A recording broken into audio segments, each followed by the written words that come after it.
I was a little girl with big dreams in a world that often told me I didn't belong, but I refused to believe it.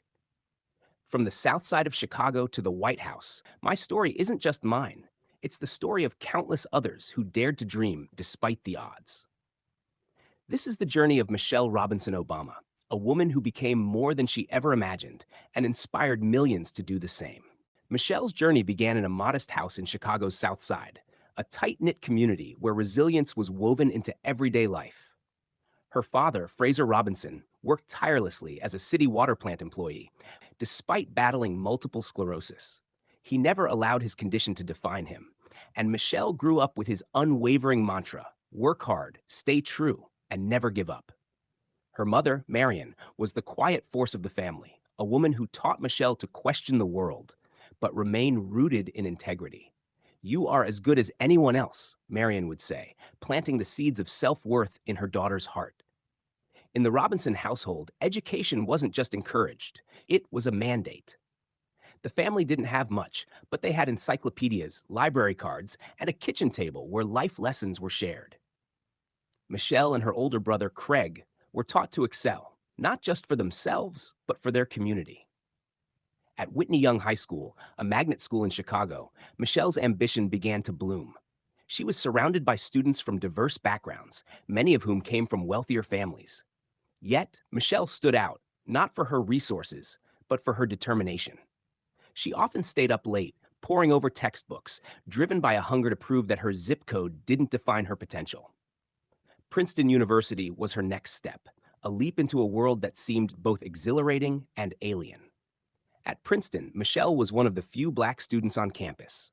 The walls of the ivy-covered institution often felt cold, but Michelle refused to shrink. Instead, she joined groups that advocated for minority students and worked tirelessly to excel academically. But her journey at Princeton wasn't without challenges. She often felt the weight of being an outsider. "You don't belong here," were the unspoken words she sensed in many interactions. Yet, instead of retreating, Michelle leaned into her discomfort, realizing it was the foundation of growth. Her time at Princeton shaped her worldview and prepared her for the next challenge: Harvard Law School. At Harvard, Michelle began to see how the law could be a powerful tool for social justice. But it wasn't just her education that would change the course of her life. It was a fateful meeting back in Chicago. While working at a prestigious law firm, Michelle was asked to mentor a summer associate named Barack Obama. At first, she wasn't impressed. "He was late for our first meeting," she later recalled, laughing. But as she got to know him, she discovered a man with an unparalleled intellect, a deep sense of purpose, and an infectious optimism. Their courtship was a blend of debates about politics, shared dreams, and simple joys like ice cream dates. Barack's vision for a better America ignited something in Michelle, a belief that together, they could create real change. As Barack pursued politics, Michelle faced the challenge of balancing her career and supporting his ambitions. She transitioned from corporate law to public service, taking roles that allowed her to work directly with communities. "If you want change, you have to be part of the solution," she often said. When Barack announced his run for the U.S. Senate, Michelle wasn't initially thrilled. The spotlight wasn't where she wanted to be. But as she campaigned alongside him, she realized their story wasn't just about them.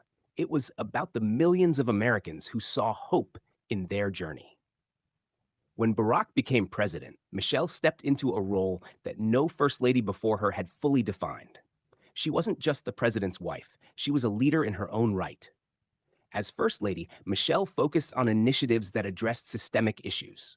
She launched Let's Move, a campaign to combat childhood obesity, and Joining Forces, which supported military families. Her speeches, often filled with personal anecdotes and raw honesty, resonated with people from all walks of life. One of her most iconic moments came during the 2016 Democratic National Convention. "When they go low, we go high," she declared, a phrase that became a rallying cry for resilience and dignity. When the Obamas left the White House, Michelle's journey didn't end, it evolved. Her memoir, Becoming, was a candid reflection of her life, filled with stories of triumph, struggle, and growth. It became an international bestseller, inspiring millions to embrace their own journeys of becoming. If Michelle Obama's incredible journey has inspired you, imagine what more stories can do for your life. Don't miss out on upcoming inspirational tales that will motivate and empower you. Please like, comment, and subscribe to stay connected. Share your thoughts on this story in the comments. Your feedback means the world to us. Let's grow together through stories that transform lives. Thank you for being part of this journey, and we'll see you in the next one.